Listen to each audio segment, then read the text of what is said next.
Amid the ever-accelerating rhythm of modern life, our minds are rarely allowed to truly rest. Thoughts overlap, unanswered questions linger, nameless anxieties quietly accumulate even when the body itself is already worn thin. And when night falls, instead of softening, the mind continues to work as though it has forgotten how to stop. This video does not arrive to offer more information. It arrives to slow things down. The next 4 hours are a very gentle journey, one in which the wondrous truths of the universe are not meant to overwhelm you, but to help you feel small in a way that is safe to place you within an order far larger than any personal worry. Here, questions about lifetime, meaning, and humanity's place in the cosmos are not presented as problems to be solved. They are spoken in a low, unhurried voice, just enough for you to listen, and if you wish, just enough for you to let them go. As Marcus Aurelius once wrote, "You have power over your mind, not outside events." And so in this moment, you do not need to understand. You do not need to remember. You only need to be here, allowing these reflections to drift past like the night sky, vast, deep, and quiet, until sleep finds you on its own. As night begins to fold away the last sounds of the day, perhaps the first thing you notice is not the silence, but the noise still lingering within you. Thoughts not yet neatly put away. Questions with no clear place to be set down. A kind of weariness that does not quite live in the body, but in how far the mind has traveled over the course of a long day. And it is precisely in this moment, when everything outside is slowing, that you are invited into a different kind of space, not to understand more, but simply to remain. Night does not ask you to stay alert. It does not require you to keep up with any idea. It opens only a very gentle door where you may set down all the effort you have been carrying since morning. No need to concentrate. No need to remember. No need to reorganize the world so it makes sense. Just allow yourself to be present as you are in this moment. We spend much of our lives in a state of trying to understand. Understanding others, understanding ourselves, understanding life, understanding why things happen this way and not another. And in that process, we often forget that understanding does not always bring peace. Sometimes the constant search for meaning is exactly what exhausts the mind.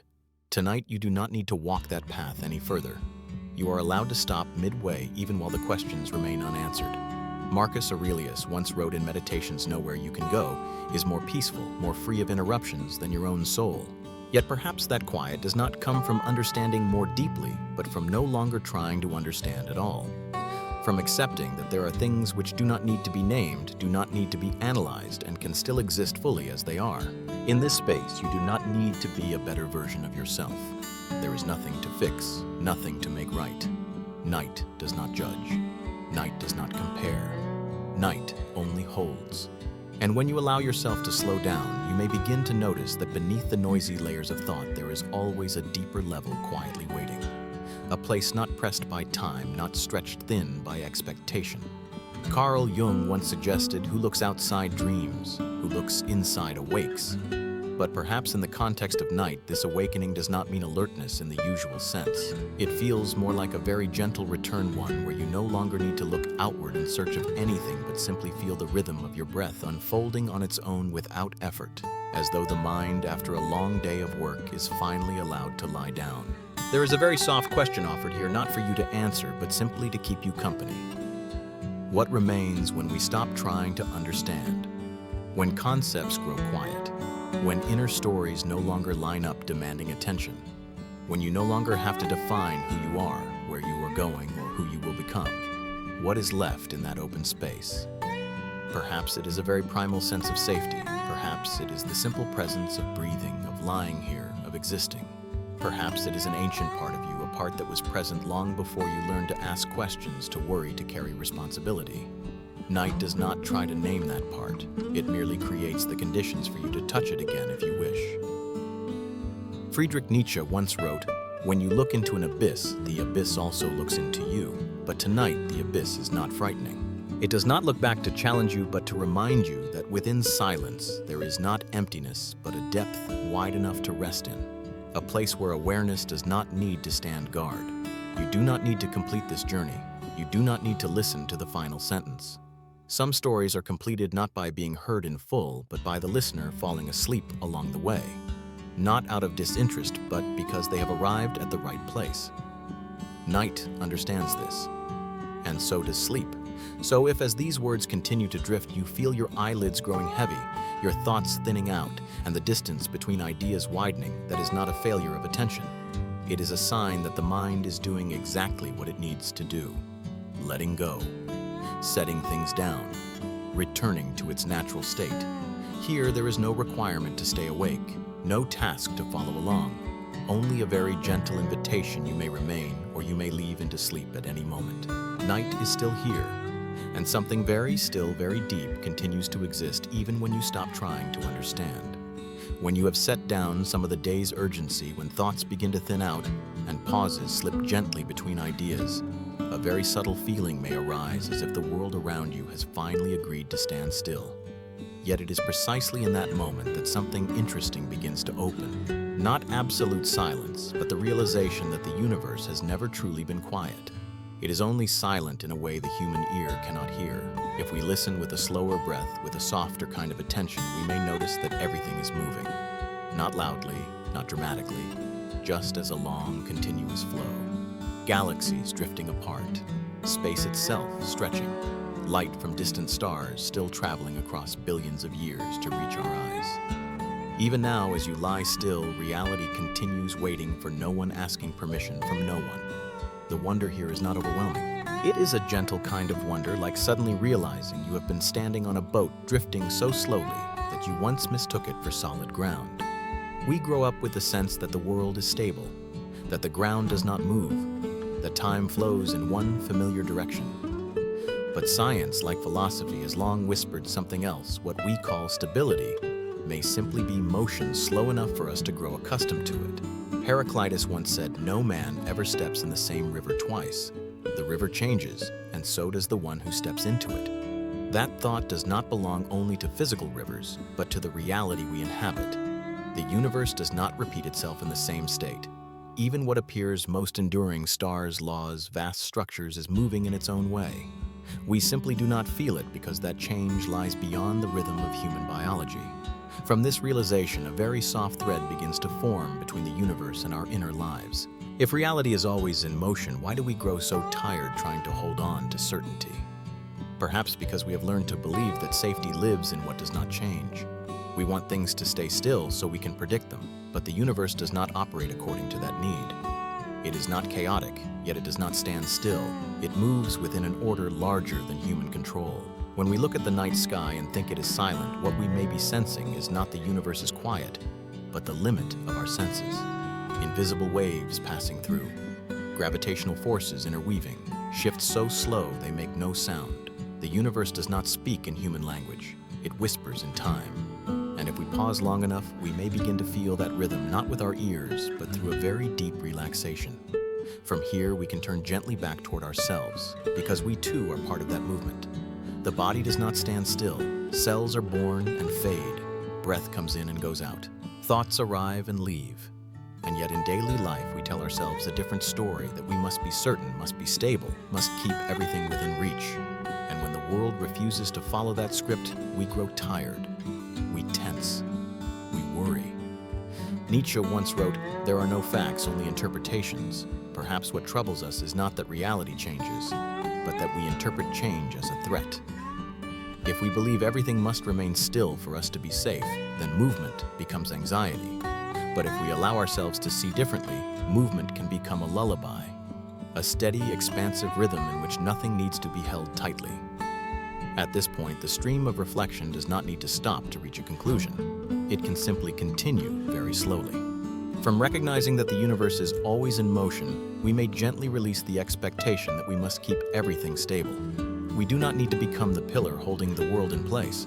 The world has been moving on its own long before we arrived, and it will continue long after we leave. Relief sometimes comes from realizing that we are not responsible for the rhythm of the universe.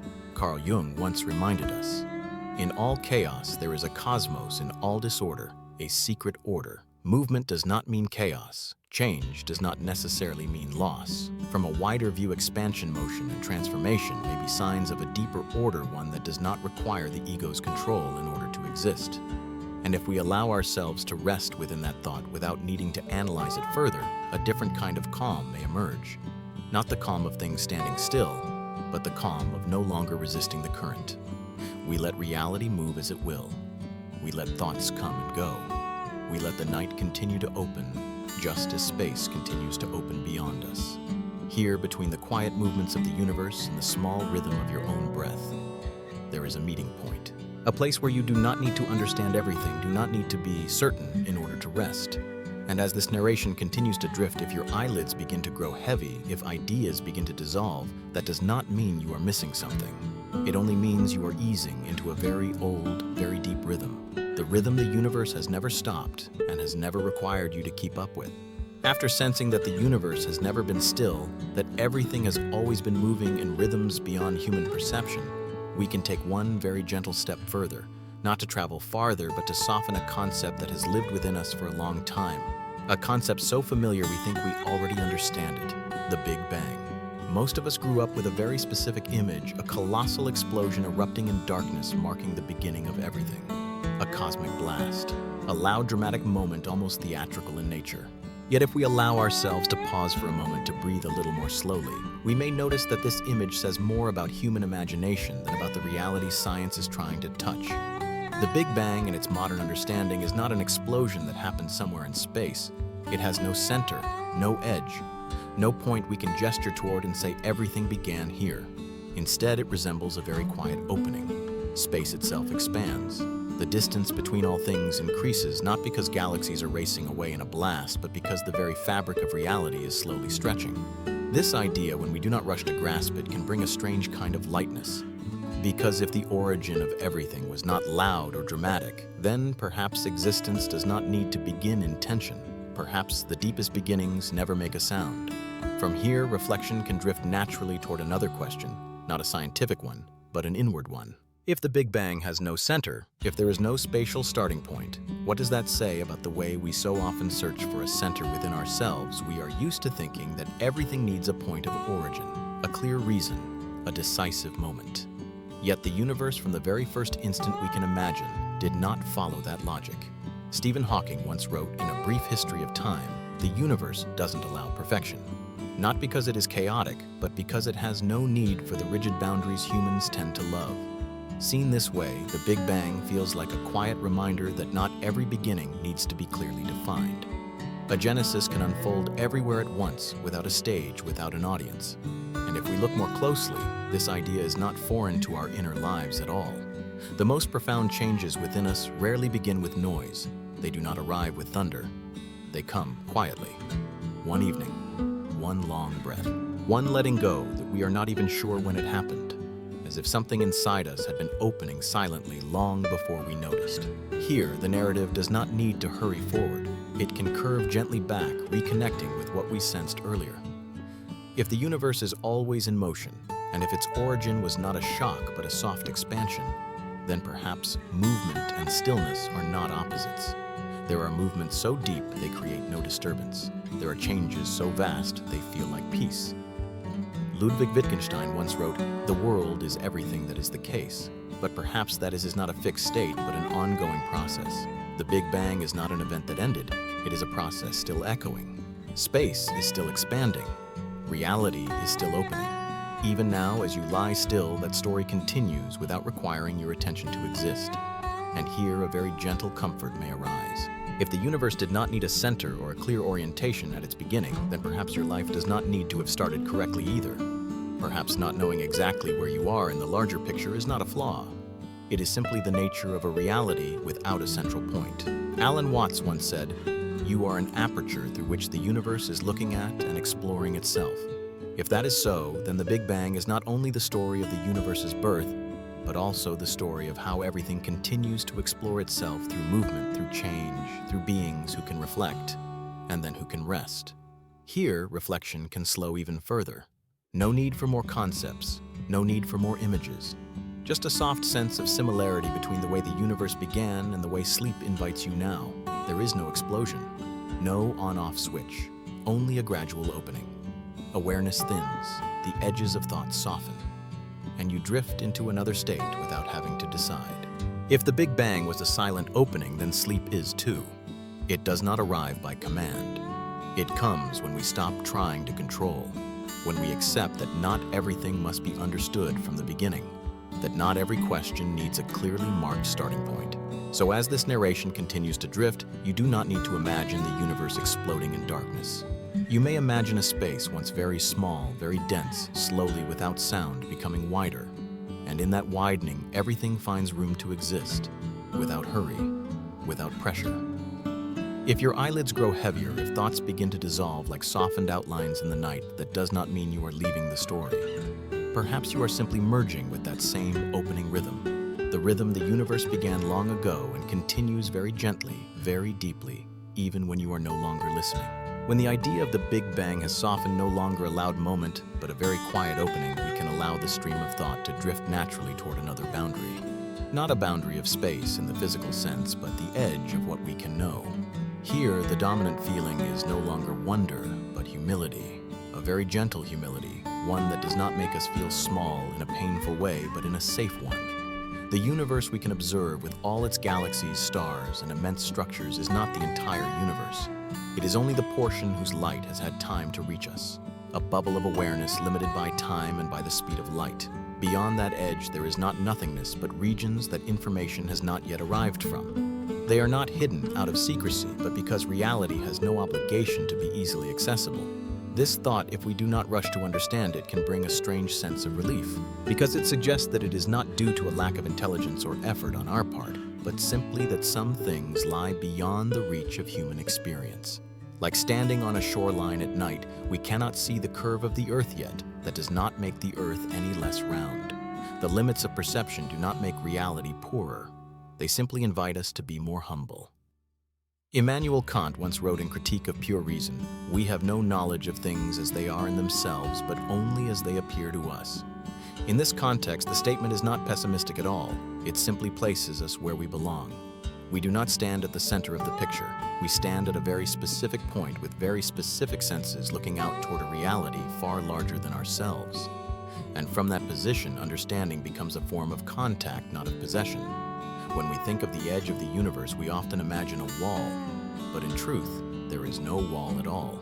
No rigid line dividing what is known from what is unknown. There is only a very soft transition where light has not yet arrived, where time has not yet been long enough. Like hazy memories in a dream, not hidden but not yet reached because we have not remained in that state long enough. From here, a very natural thread leads us back to ourselves. Because in our inner lives, we encounter similar edges, parts of ourselves we cannot name, feelings that come and go without explanation, memories without clear shapes. We often believe we must illuminate everything, that healing means understanding every corner. But perhaps like the universe, the human mind also has regions that do not need to be lit. Carl Jung once said, "One does not become enlightened by imagining figures of light, but by making the darkness conscious." Yet making darkness conscious does not necessarily mean exposing everything. Sometimes it is simply acknowledging that darkness exists and that we do not need to banish it immediately. Some regions within us are like the edge of the universe, not to be conquered, but to be respected. When we accept that the observable universe is not the whole universe, we may also accept that what we understand about ourselves is not the whole of who we are. And that does not make us incomplete. It makes us human. Because it allows us to stop forcing clarity in every moment, to stop demanding answers to every question. Ludwig Wittgenstein wrote in Tractatus Logico-Philosophicus, "Whereof one cannot speak thereof, one must be silent." This silence is not avoidance, it is a form of respect. Respect for the limits of language, respect for the limits of intellect, and more than that, respect for the natural rhythm of knowing and not knowing. At this point, the stream of reflection can slow even further. No need for more cosmic imagery, no need for more data. Just the sense that there is a deep safety in not having to know everything. Like lying in the dark, unable to see the room around you, yet still feeling held not because you control the space, but because you trust that not everything needs to be seen for stability to exist. And from that feeling, a very soft transition brings us back into the rhythm of the night. If the Big Bang was an opening without a center, if the universe is always moving, and if its edges lie beyond our reach, then perhaps the human role is not to understand everything, but to know when to stop. To stop not out of resignation, but because we have gone far enough for one day. Here, night does not ask you to see beyond the edge of your light. It simply invites you to remain in a darkness gentle enough to rest in, a darkness that asks for no explanation. A darkness where not knowing is no longer frightening but becomes a very light blanket laid over the mind. So if as these words continue to drift, your thoughts begin to blur, if sentences no longer connect as tightly as before, that does not mean you are losing focus. Perhaps you are simply moving closer to the edge of wakefulness, where the light of awareness thins and sleep begins to appear. And at that edge, there is nothing more that needs to be known. Only a very gentle permission. Not everything is meant to be known, and you are allowed to rest in that. When we have reached the edge of what can be known, when awareness has grown accustomed to not needing to see the whole, the stream of thought can continue to drift slower, deeper toward a hypothesis that feels both strange and quietly compelling. An idea just unsettling enough to send a soft shiver through the mind, yet not threatening. What if this universe is a black hole? This is not a question meant to provoke fear, nor is it a definitive claim. In science, this idea is known as black hole cosmology, a perspective in which the universe may be understood as the interior of an immense black hole. Not a dark maw devouring everything in the cinematic sense, but a structure where space and time follow very different rules. Inside it within does not mean imprisoned. It is simply another face of the same reality.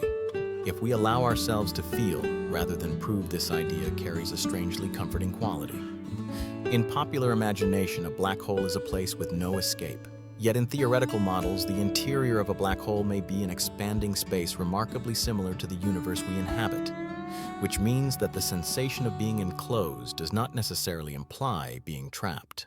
Sometimes it is simply the sign of a structure deep enough to contain everything. Here, the narrative needs to slow down so that the unfamiliar does not turn into fear. Because what makes this idea gentle is not whether it is true or false, but the way it softens the human fixation on boundaries. If the universe were a black hole, then its edge, the event horizon, would not be a wall, but a limit of information. Not a place where everything ends, but a place where what we know momentarily stops. Philosophy has long been familiar with this kind of stopping. Soren Kierkegaard once wrote, "Life can only be understood backwards, but it must be lived forwards." Perhaps, like life itself, the universe is not designed to be fully understood from within while we are living inside it. And that is not a flaw. It is its structure. From the idea of a universe as black hole, another layer of reflection opens naturally, universes nested within universes. If each black hole could contain its own space, then perhaps our universe is only one layer in a longer chain. Not to make us feel meaningless, but to dissolve the sense of privilege. We are not at the center, but neither are we abandoned. We are simply on our own level. Here, the shiver becomes safe, because if reality is layered, then not knowing everything is no longer a personal failure. It is simply the condition of existence. Like standing in a room and hearing a whisper from the room next door. You know something is there, but you do not need to open the door. Knowing there is more than one room is enough for curiosity to soften. Albert Camus once wrote in The Myth of Sisyphus, "The struggle itself toward the heights is enough to fill a man's heart." But in the context of night, perhaps we do not need to keep climbing. On some nights, knowing that there are higher levels we do not need to reach is enough to let us rest.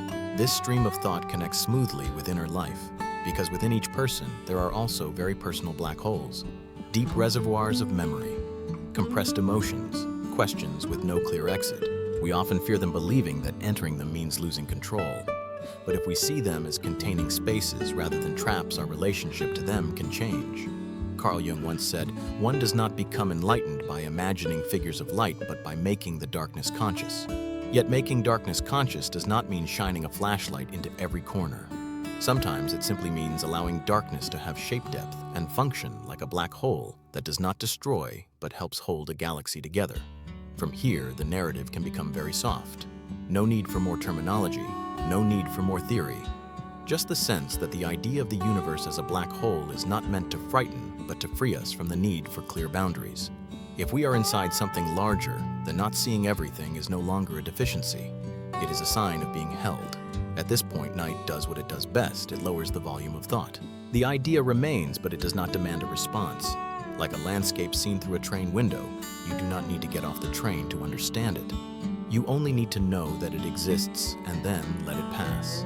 If the universe were a black hole, sleep shares a very gentle resemblance. When we fall asleep, awareness crosses a boundary we do not control. We do not remember the moment we fall into sleep. We only know that when we wake, we are already on the other side. No sound, no shock, just a soft transition. So as this narration continues, you do not need to imagine the structure of the universe. You do not need to decide whether you believe this idea or not. You only need to allow it to sit with you for a moment, like a small ember in the night, warm enough to invite curiosity, but not hot enough to burn. And if during that time your eyelids grow heavier, if sentences begin to blur together, that does not mean you are falling into something dark or dangerous. Perhaps you are simply entering an inner space, one where thoughts no longer need to prove anything, where questions do not need answers, and where safety comes from being contained. There, whatever the universe may be, you are still allowed to rest. When the idea that the universe might be a black hole has settled enough, no longer carrying the shape of fear, but becoming a structure, one can gently lean into the stream of thought, can continue to drift lighter and deeper toward another vision. A vision that no longer sends a shiver through us, but allows the central ego to dissolve very softly. If each black hole could contain another universe, then perhaps our own universe is not alone at all. In some theoretical models, black holes are not merely endpoints. They may be thresholds, places where space closes from the outside yet opens into a new space within. If this is so, then each black hole we observe in the night sky might be holding a child universe complete with its own time, space, and history. Not as a replica, but as a variation. Not in competition, but in coexistence. This idea, if we do not rush to refute it, can bring a peculiar feeling, the sense that reality does not need to be unique in order to be meaningful. We are accustomed to living within a story where our universe is the center, the sole stage on which everything unfolds. But if there is more than one stage, more than one layer of existence, then our role is not erased. It is simply returned to its proper scale. Here, the dissolving of the central ego does not happen as a collapse. It feels more like the stage lights dimming slightly so that we no longer have to stand in the brightest spot. And when we are no longer at the center, we do not lose our value. We simply lose the burden of having to represent the entirety of reality. Blaise Pascal once wrote in Pensées, "The eternal silence of these infinite spaces frightens me." But perhaps that fear arises when we insist on standing alone before infinity. When we allow the idea that countless spaces, countless universes, countless layers of reality may coexist, that silence no longer threatens. It becomes a distance wide enough for us to breathe. From nested universes, we can glide gently into another realization that non-uniqueness does not mean meaninglessness. A flower does not lose its beauty simply because there are many other flowers. A moment does not become cheap because it is not the only moment in the universe. Value does not come from exclusivity, but from being fully present within one's own layer. This line of reflection connects naturally with human psychology.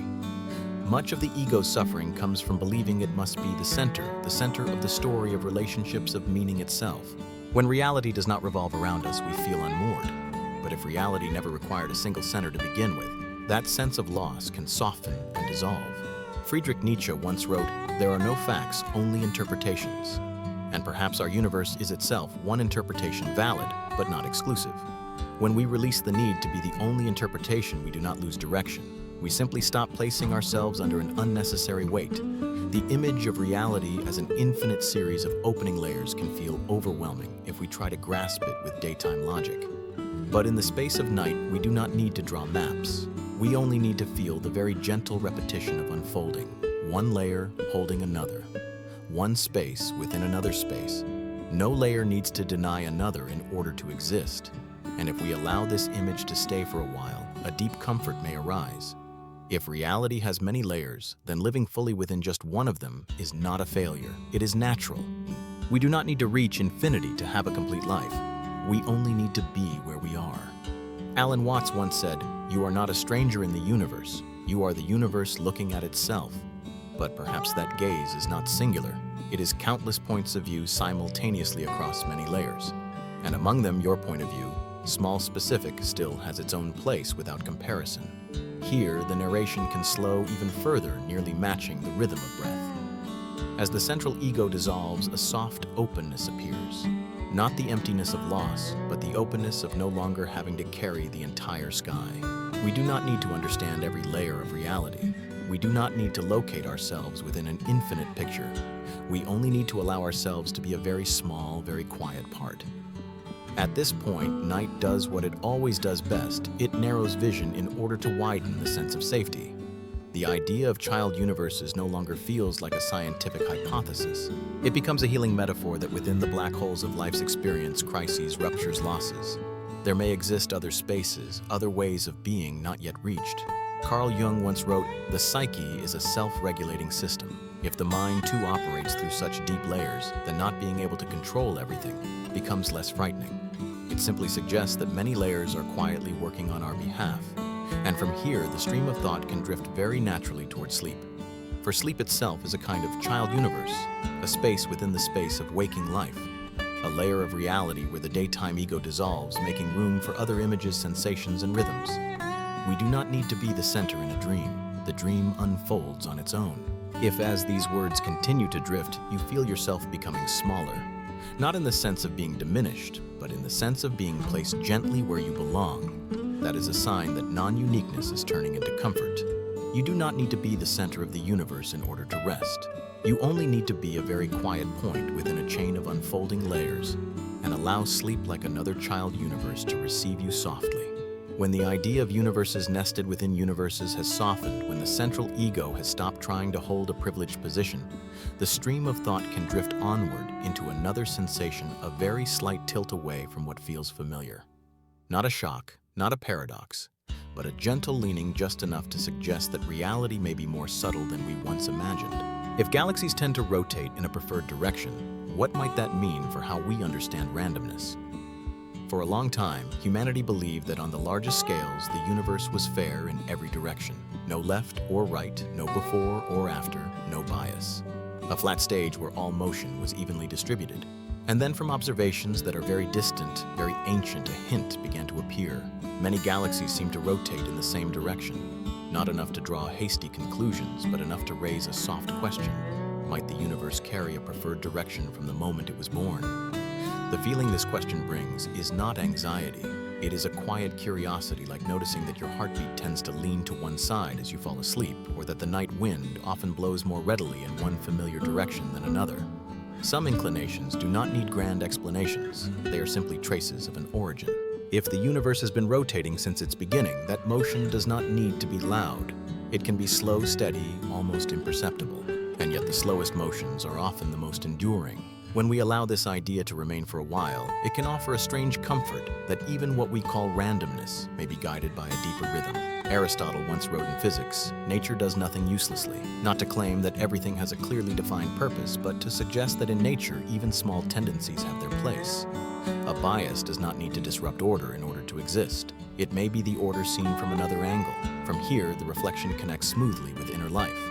We often believe that our minds must be completely random, completely free, entirely without direction. Yet when we look more closely, we notice that thoughts tend to return to the same themes. Emotions lean toward the same sides. Memories revolve around an ancient axis. Not because we are weak, but because the mind too has inertia. Friedrich Nietzsche once wrote, "All things are subject to interpretation. Whichever interpretation prevails at a given time is a function of power and not truth. And perhaps at a deeper level, there are tendencies that exist even before interpretation. Preferred directions we did not choose but were born carrying. Recognizing them is not a loss of freedom. Sometimes it is the first step toward relief. If the universe has a preferred direction, randomness does not disappear. It simply ceases to be absolute. It is like a river whose bed has a shape while the water still flows freely within it. We may drift in many ways, touch many banks, yet a general direction remains. And when we stop insisting that everything must be perfectly random to have meaning, we may begin to rest within our own rhythm. The narration here does not need to present evidence. It only needs to keep a slow pace, allowing the idea to seep in on its own. For in the space of night, what matters is not right or wrong, but the feeling of being placed within a larger order, one that does not coerce, does not judge, but quietly continues. Carl Jung once said, "Until you make the unconscious conscious, it will direct your life, and you will call it fate." Perhaps the universe's preferred direction resembles the unconscious tendencies within us, not rigid destiny, but trajectories. And when we recognize those trajectories, we are not trapped. We simply stop being surprised when we find ourselves returning to familiar points. From here, the stream of thought can tilt gently toward another feeling safety within deviation. We do not need perfect balance. We do not need to stand at an ideal center. If the universe itself could carry a slight rotation from the beginning, then carrying our own inclinations is not a flaw. It is the mark of history, a formation of forces that have passed through us. And when that thought lingers long enough, a very gentle healing can occur. We no longer need to straighten ourselves. We only need to notice which way we lean and see whether we can rest into that direction more kindly. Like galaxies rotating slowly, unhurried, unashamed of having chosen a direction. At this point, the narration can slow even further close to the rhythm of breathing before sleep. For the universe's rotation, if it exists, does not make the night louder. It makes it deeper. It suggests that even in darkness, there are motions unfolding steadily, persistently, without needing our attention. Blaise Pascal once wrote, "Man is but a reed, the weakest in nature, but he is a thinking reed." And perhaps it is because we think that we grow tired from trying to keep everything balanced. But the universe does not demand perfect equilibrium. It allows small deviations, tendencies, rotations. And within that allowance, everything continues. So if, as these words drift by, you feel your mind beginning to slow its spin if thoughts no longer align neatly but lean ever so slightly, that is not a loss of control. Perhaps you are simply merging with a very old, very deep rotation, one that began long before you arrived and will continue long after without needing your wakefulness to sustain it. Here, within that gentle tilt, there is nothing to fix. Only a soft invitation you may let the mind rotate in its own rhythm, slower, steadier, until every movement becomes as smooth as the turning of the stars, and you, without needing to understand anything further, may drift quietly into sleep, held by the sense that even randomness can carry an order gentle enough for rest. When the thought of the universe's deep motions has softened, when the sense that reality can tilt ever so slightly and still remain safe has settled, the stream of reflection can continue to drift not outward any farther, but slowly turning back toward the most familiar place of all, Earth. Not as a chosen center, but as a survivor, small, fragile, and still here.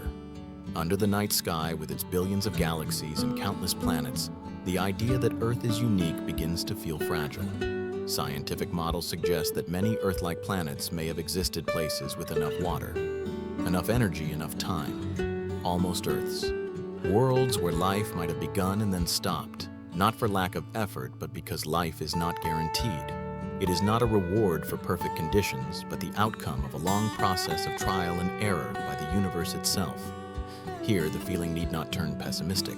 On the contrary, there is a very gentle truth. Earth did not prevail because it was special, but because it has not yet lost.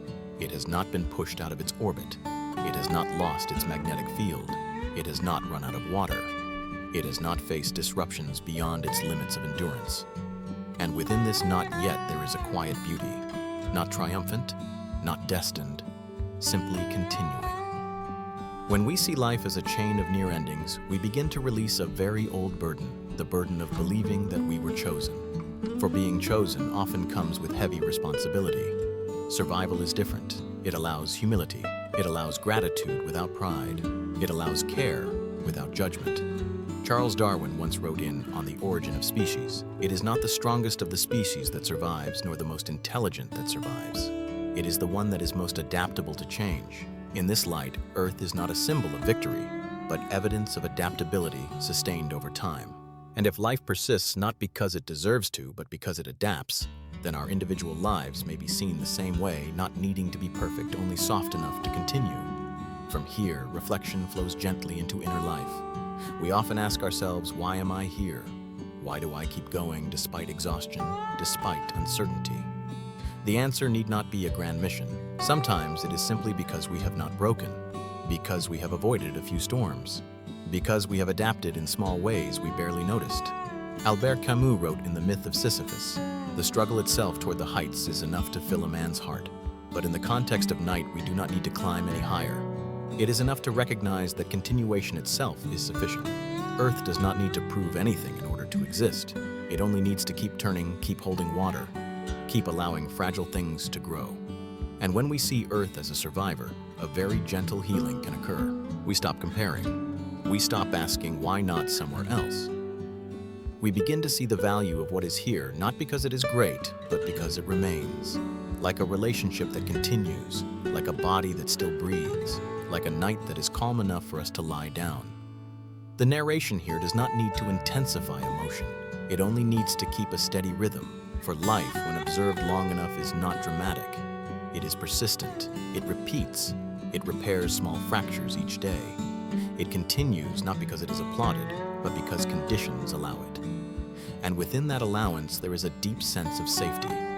Carl Sagan once wrote, "We are made of star stuff, yet perhaps what matters more than our stellar origin is our capacity to remain within a narrow range of temperature, to remain in a stable orbit, to remain long enough for life to learn how to heal itself.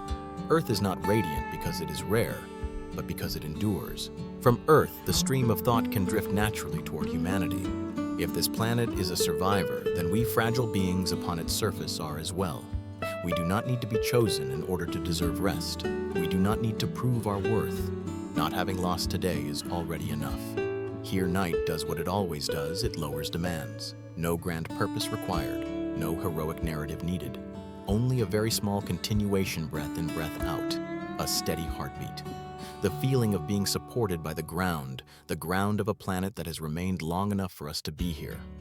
Friedrich Nietzsche wrote, "He who has a why to live can bear almost any how." But there are nights when we do not need a why. We only need a how that is light enough to continue lying, still releasing tension, allowing tomorrow to arrive on its own. Earth does not need a reason to turn, and we do not need a reason to sleep. Here, the narration can slow further like a dimming light. For when we release the belief that we were chosen, we also release the fear of being discarded. When we accept that life is fragile and not guaranteed, we learn to cherish without clinging. We care not because we fear loss, but because something is here now.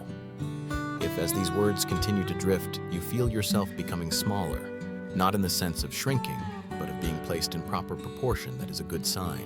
Small but not bleak, fragile but not hopeless.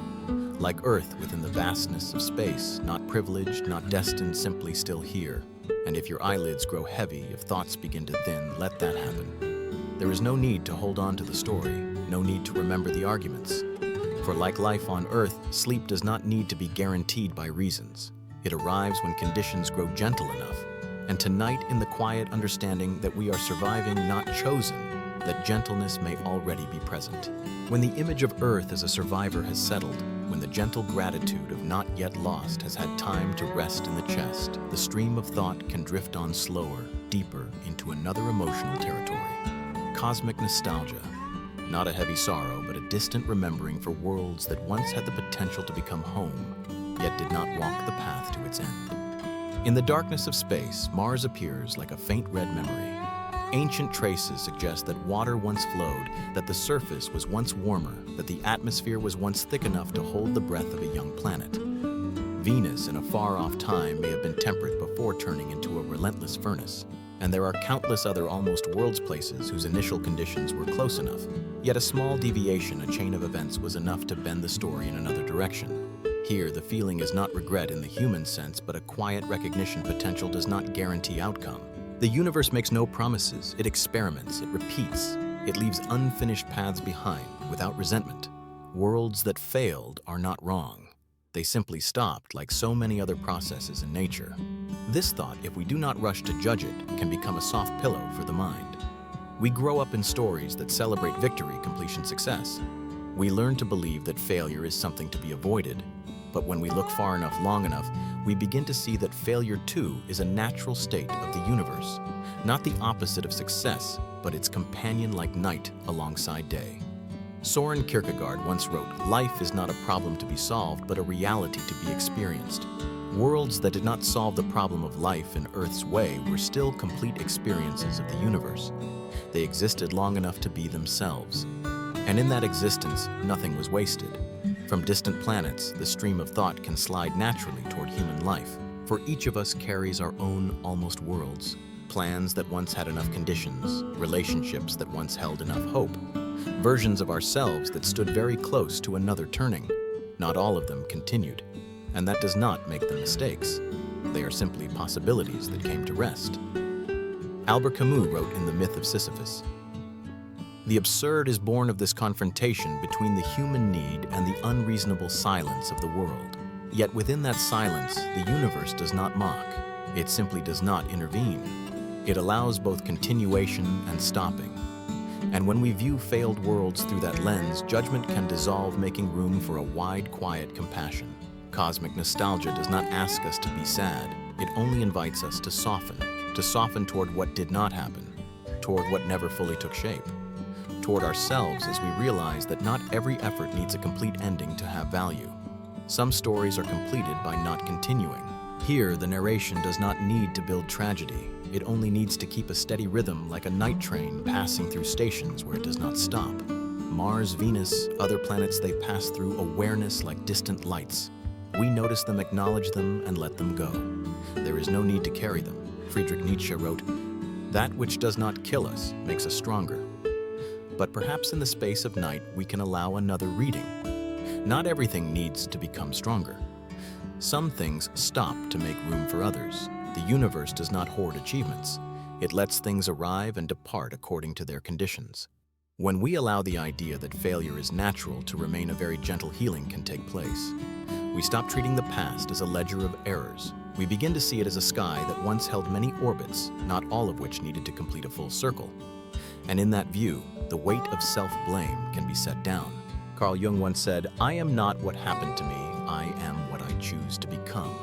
Yet that choice does not always grow from victory. Sometimes it emerges from accepting that some things did not work and that we are still here, just as Earth is still here after so many other worlds have come to rest. Here, the stream of reflection can slow further close to the deep breathing before sleep. For nostalgia, when placed in a wide enough context, does not make us heavy. It makes us less alone.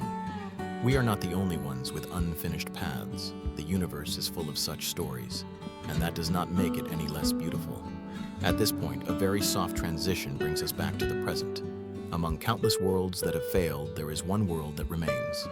Among countless possibilities that have stopped, there is one moment still unfolding, this one. Not because it is more deserving, but because conditions still allow it.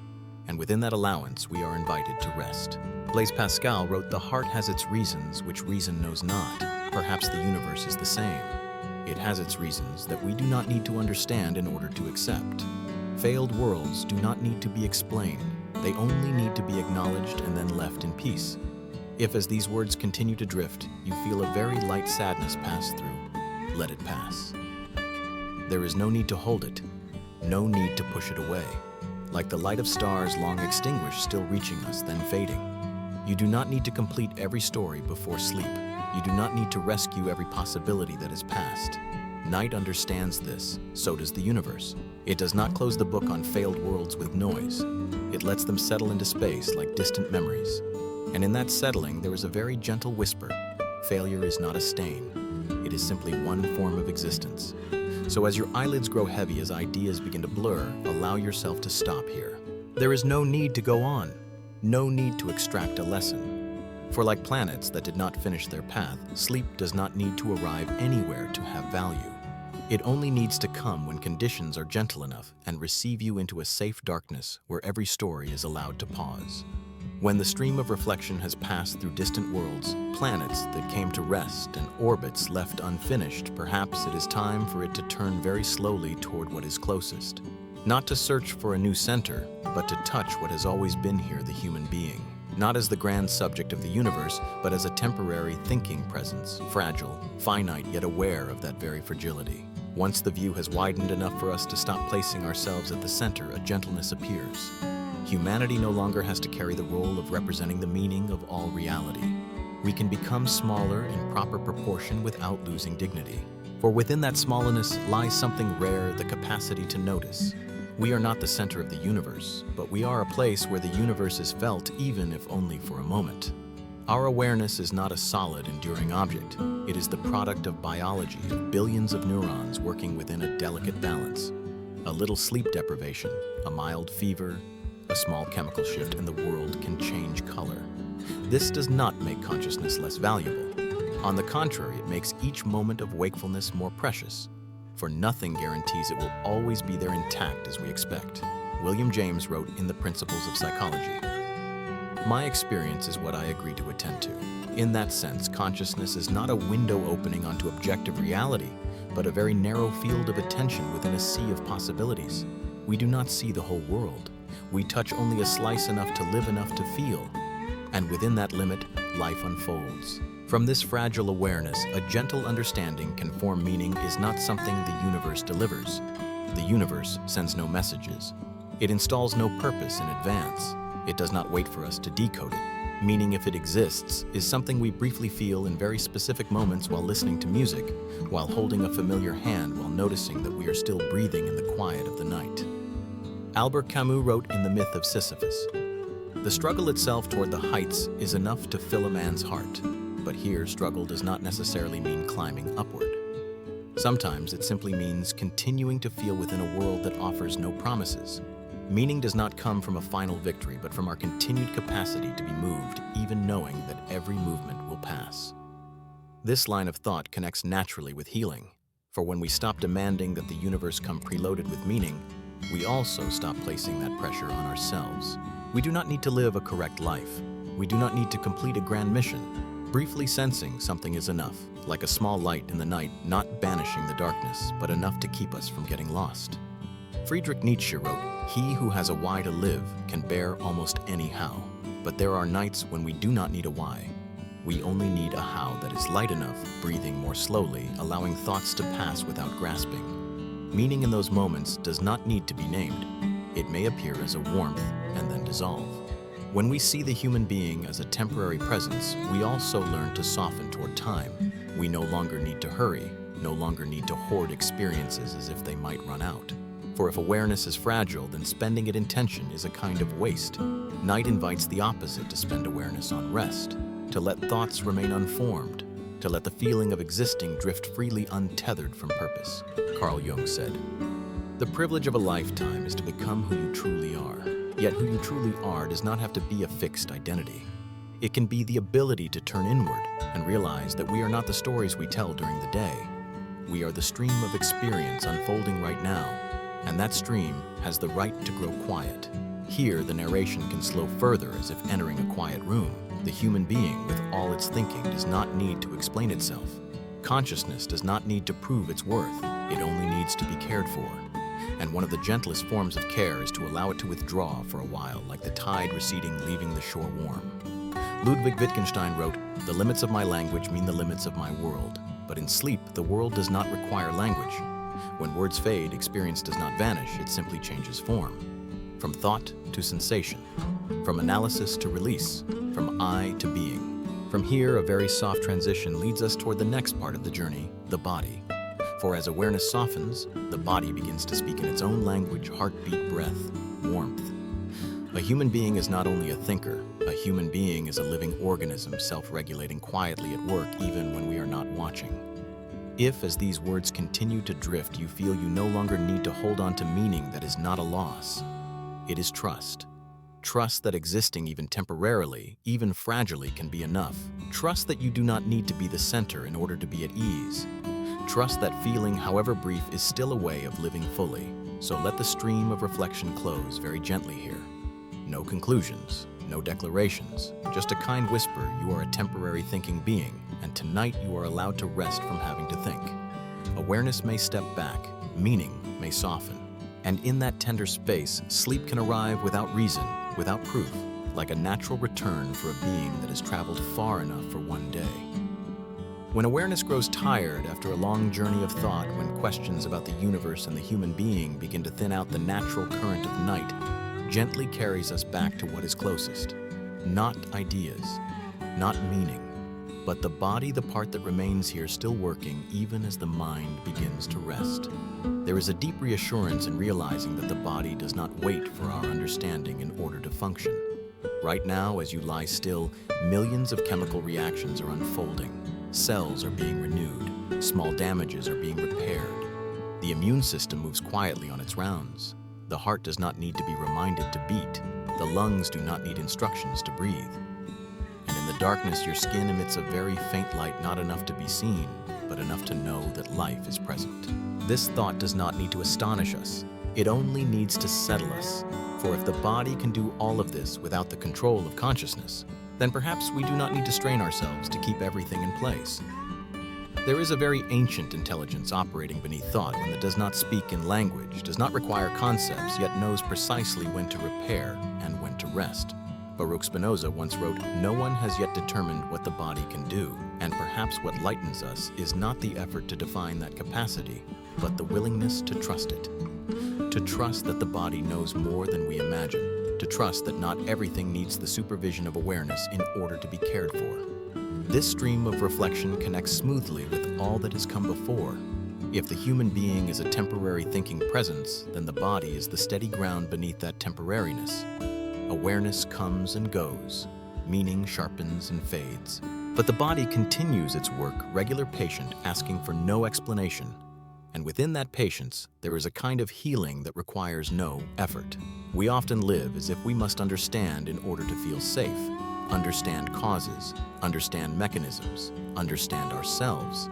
But tonight, the body invites us to do the opposite, to release understanding in order to rest. Not because understanding is wrong, but because there are phases of life that do not require it. Like placing a hand on your chest and feeling the heartbeat, you do not need to know the physiology in detail to feel safe. You only need to know that it continues. William James once wrote, "The deepest principle in human nature is the craving to be appreciated." Yet perhaps at an even deeper level, there is another need, the need to be trusted. And the body, by continuing its quiet labor without display, invites us to trust that we are being cared for not by willpower, but by life itself.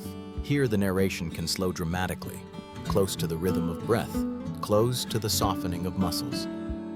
When we stop trying to understand, the body begins to speak in very small signals. Warmth spreading in the hands, subtle shifts of heaviness and lightness, eyelids growing heavy. These signals do not ask to be analyzed, they only ask to be noticed. Carl Jung once said, "The body is the living symbol of the soul." But that symbol does not need to be interpreted right now. It only needs to be left in peace, allowed to work in the dark like stars we cannot see yet, which continue to burn. The body repairs itself in a peculiar way, not through intention, but through time. It needs rhythm. It needs pauses. It needs hours without pressure. And sleep is one of the greatest gifts we can offer it, not as a reward, but as a gentle cooperation. At this point, a very soft thread leads us from the body into sleep. For sleep is not a shutting down. It is a transfer of control. Awareness steps back. The body takes over. Older systems grow more active, like a city at night when office lights go dark and maintenance crews begin their work. Friedrich Nietzsche once wrote, "There is more wisdom in your body than in your deepest philosophy." And perhaps night is the time we are allowed to trust that wisdom, without argument, without proof, simply by lying still and allowing. Here, the narration needs no more images, no more knowledge, only a very simple feeling you are being held by the surface beneath you, by the air around you, by your own body. And in that feeling of being held, the mind no longer needs to strain in order to exist. If, as these words continue to drift, you find that you can no longer follow each sentence clearly, that is not a lapse in attention. It is a sign that the body has begun to reclaim its role. You do not need to understand what is happening. The body still knows how to live. It learned long before you learned how to think. Blaise Pascal once wrote, "The heart has its reasons, which reason knows not." Perhaps the body is the same. It has its reasons, and awareness does not need to interfere. And when we allow those reasons to unfold, a deep reassurance can spread like small ripples across still water. Here, night does not ask you to remain awake. It does not ask you to follow this journey to the end. You may leave at any moment. The body will continue. The breath will continue. The heartbeat will continue. No supervision required.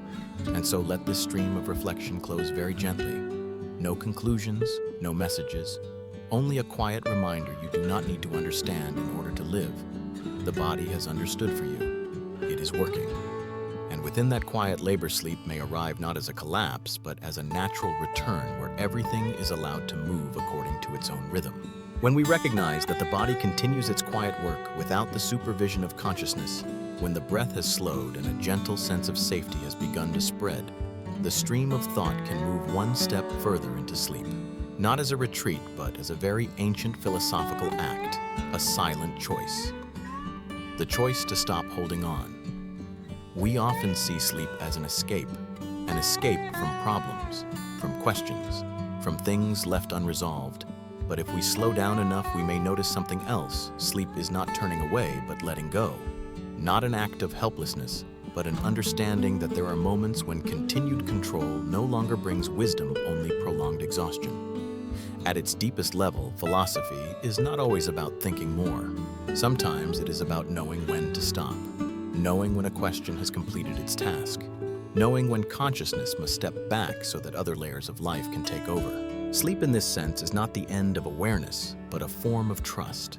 Marcus Aurelius once wrote in Meditations, "Do not waste the remainder of your life in thoughts about others when you do not refer your thoughts to some object of common utility." Yet perhaps at night that common utility lies not in further thinking, but in allowing the mind to rest. For an exhausted mind is no longer supple enough to receive truth, whether the truth of the world or of itself. When we allow ourselves to sleep, we practice a very simple philosophy, releasing control. We cannot command the moment we fall asleep. We can only prepare the conditions, turn off the light, lie down, soften. And then what happens does not come from will, but from biology. Awareness recedes, the body takes over. Older systems, ancient, intelligent in their own way, begin their work. Here, there is a profound humility. We acknowledge that we are not the central operators of everything, that life existed long before we learned to think and will continue to function even while we sleep. This does not make us small in a frightening way. It places us correctly a conscious being who does not need to remain alert at all times to have worth. Friedrich Nietzsche once wrote, "Thoughts are the shadows of our feelings, always darker, emptier, and simpler." If that is so, then sleep is the moment we allow those shadows to dissolve so that deeper feelings can breathe. Not every question needs to be answered by thought. Some questions are answered by no longer asking. The stream of reflection here does not need a climax. It only needs to slow to become steadier, like footsteps descending a very gentle slope. When we stop resisting sleep, we also stop resisting ourselves. We no longer force the mind to stand guard, no longer demand that awareness complete its invisible list of tasks. We allow it to withdraw like a soldier being relieved of duty. Carl Jung once said, "Even a happy life cannot be without a measure of darkness." Sleep is such a darkness, not the darkness of fear, but of shelter. In that darkness, the ego does not need to perform. It does not need to understand who it is. It does not need to maintain an image. We are allowed temporarily to be nothing more than a resting body. Here, the narrative can connect smoothly with what we sensed earlier. If the body already knows how to live, then sleep is simply how we stop interfering with it. We do not need to supervise repair. We do not need to track every small adjustment. We only need to step back politely, allowing biology to take over its part. William James once wrote, "The art of being wise is the art of knowing what to overlook." Sleep is such an art. The art of overlooking unfinished questions, overlooking unresolved worries, not because they do not matter, but because they do not need to be carried into the night. When we see sleep as a philosophical act, guilt can dissolve. We no longer feel weak for needing rest, no longer feel avoidant for not confronting everything. We understand that some layers of wisdom open only when consciousness withdraws. Some understandings arrive only after deep sleep, not through thinking, but through rebalancing. Here, the stream of thought can become very soft, almost without argument. Only a sense of permission. Permission to let go of questions. Permission not to understand anything further tonight. Permission to let the world continue without our attention. Ludwig Wittgenstein once wrote, "The solution of the problem of life is seen in the vanishing of the problem." Perhaps sleep is a very gentle way for problems to dissolve, not because they are solved, but because they are no longer being held. If, as these words continue to drift, you find that you can no longer follow the thread of thought, that is not a failure of concentration. It is a sign that awareness has begun to step back exactly as it should. You do not need to retain the words. You do not need to remember the message. What needed to be felt has already been felt. Here, there is no requirement to stay awake, no task to follow to the end. You may leave at any moment, and that is completely fine. For sleep is not escape. It is a very quiet form of courage, the courage to trust that you can set things down and the world will continue. So let the night do the rest. Let awareness recede. Let biology take over. No further effort required. No further understanding needed. Only a very gentle permission tonight. You do not need to hold anything anymore. And in that permission, sleep can arrive not as emptiness, but as a return where every question is allowed to rest with you in a peace that runs very deep. When sleep is no longer seen as an escape, when consciousness has accepted its retreat and entrusted control to the quiet rhythms of biology, the stream of thought can take one very small step further into a gentle emptiness. Here, there is no longer a need to move forward, no pressure to conclude. Only a soft recognition not every question requires an answer. Human beings are taught how to ask. to ask in order to understand, to ask in order to master, to ask in order to find an endpoint. But night suggests another possibility: asking in order to let go. There are questions that complete their task the moment they are set down, not because they are wrong, but because they have brought us close enough to the limits of cognition, close enough to a place where answers no longer take the form of words. Here, silence is not a lack, it is a form of completion. Like a piece of music that stops not because it has run out of notes, but because the final note has resonated long enough. Like a road that fades into mist without the need for a sign to mark its end. The deepest reflections sometimes complete themselves by not continuing. Ludwig Wittgenstein once wrote in Tractatus Logico-Philosophicus, "Whereof one cannot speak thereof, one must be silent." This sentence does not demand that we abandon thinking. It simply reminds us that there are regions of experience that do not belong to language. And when we stop forcing them to speak, they can be felt more fully through the body, through the breath, through a very quiet presence. The stream of thought here does not need new arguments. It only needs to thin out, like a dimming light. Like waves far from shore, still audible but no longer distinguishable one by one. Awareness begins to loosen its sharp edges. Thoughts arrive and depart without leaving marks. And within this thinning, there is a strangely reassuring feeling there is nothing left to hold. We often believe that a question is only complete when it receives an answer. But night invites us to try another form of completion, allowing the question to dissolve into silence. Not out of cowardice, but out of having enough courage to not demand more. Enough trust to believe that life does not need to be fully explained in order to continue. Soren Kierkegaard once wrote, "Anxiety is the dizziness of freedom." Perhaps silence is similar. It causes a slight sway because the handrail of explanation is gone. But if we allow ourselves to remain long enough, that sway becomes lightheadedness. Freedom no longer overwhelms. It becomes a gentle emptiness in which one can rest. Here, the narrative connects seamlessly with what came before. After seeing a universe larger than we imagined, after accepting that consciousness is fragile, and the body wise enough, letting questions remain unanswered becomes natural. It is like placing a heavy object on the ground after carrying it long enough to understand its weight. There are questions that do not need to be closed because they were never meant to lead to conclusions. They open in order to expand our capacity. And once that capacity is wide enough, continuing to ask only increases noise. Night chooses another way, lowering the volume. Friedrich Nietzsche once wrote, "One must still have chaos in oneself to be able to give birth to a dancing star." But in this context, chaos does not need to become a star. It can remain still. Not every chaos needs to be transformed into creation. On some nights, allowing chaos to rest is itself an act of wisdom. As awareness thins, a very subtle worry may appear. Am I losing something? But if we stay in this emptiness long enough, we realize that nothing is being taken away. Only what is unnecessary is being set down. And in that setting down, another kind of fullness emerges, not the fullness of information, but of sufficient quiet. William James once wrote, "The art of being wise is the art of knowing what to overlook." The gentle emptiness is where that art is practiced. We overlook what does not need to be carried into the night. We overlook questions that are not ready yet, not forever, only tonight. At this point, the stream of thought may nearly disappear, not because it is interrupted, but because it is no longer needed. Words become background. The voice becomes breath. Meaning becomes warmth. And in this state, silence is not opposed to philosophy. It is philosophy's most tender destination once it has finished its work. Blaise Pascal once wrote, "The heart has its reasons which reason knows not." Perhaps the gentle emptiness is where those reasons are allowed to exist without explanation. We do not need to understand why we feel lighter. It is enough to know that we are light. Here, there is no requirement to follow, no task to remember. If words begin to slip apart, if the thread of thought grows discontinuous, that is not a failure. It is a sign of completion. Awareness has gone far enough to rest. And when we allow questions to have no answers, we also allow ourselves to no longer be the one who answers. We do not need to stand in the position of knowing. We do not need to prove wakefulness. We can simply be someone who is listening, breathing, existing within the night. Wittgenstein also wrote in Philosophical Investigations, "Don't think, but look yet in the night." Perhaps we are invited to do something even gentler. Do not look, just be. Be in the emptiness. Be in the silence. Be in permission. So let this stream of thought close on its own, not with a conclusion, but with dissolution. No period. No message. Only a gentle emptiness wide enough for sleep to enter. when sleep arrives, it brings no answers.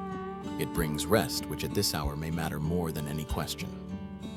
When the stream of thought has traveled far enough that it no longer needs to continue when the questions have been set down very gently, perhaps it is time to carry nothing more. No need to remember what was heard. No need to weave it into a system. No need to hold on to any meaning as if it were something precious to be stored away. Everything that needed to happen has already done its work, not to be remembered, but to bring you here. From the very first chapter to this moment, this journey was never meant to find a final answer. It has done only one very gentle thing, slowly lowering the volume of consciousness.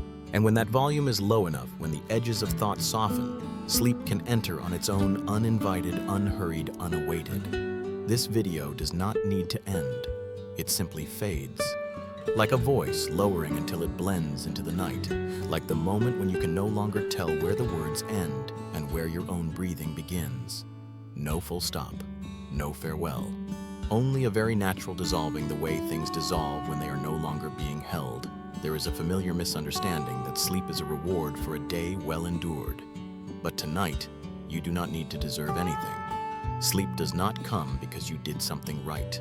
It comes because it is natural, like the tide receding, like a leaf falling, like the body returning to its rhythm when it is no longer stretched tight by thought. Marcus Aurelius once wrote in Meditations, "Nowhere you can go is more peaceful, more free of interruptions than your own soul." But perhaps that quiet is not a place you must go to, but a place you return to when you stop trying to go anywhere else, when you stop trying to understand more, when you stop following. Here, there is no requirement to stay awake, no task to listen to the final sentence. If you drifted into sleep at any earlier moment, that was not missing out. That was completion in its truest form. For some stories are completed not through attention, but through the listener having come close enough to let go. Let the remaining ideas thin and fade. No need to push them away, no need to keep them, like thin clouds dissolving into the night sky, like distant stars you no longer count, like the very sense of me growing lighter, softer, no longer needing definition. If something still lingers, a faint image, a question, a barely felt sensation, let it be there. No need to resolve it, no need to finish it. Sleep knows how to do the rest. It does not argue. It does not analyze. It simply closes very gently what has already been enough. And then, as awareness recedes fully, as the body takes over completely, there is nothing more you need to do. No need to remind yourself to sleep. No need to check whether sleep has arrived. Just do not interfere. Like standing still at the edge, allowing the water to flow.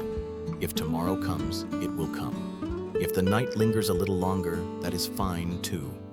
There is nothing to rush, nothing to hold. You have done enough for today simply by being here. So let this voice grow quieter. Let the space open. Let everything dissolve in its own rhythm. No ending, no closure. Just a very natural return to a place where you do not need to understand, do not need to remember, do not need to follow, and sleep, as it always does, will be there to receive you.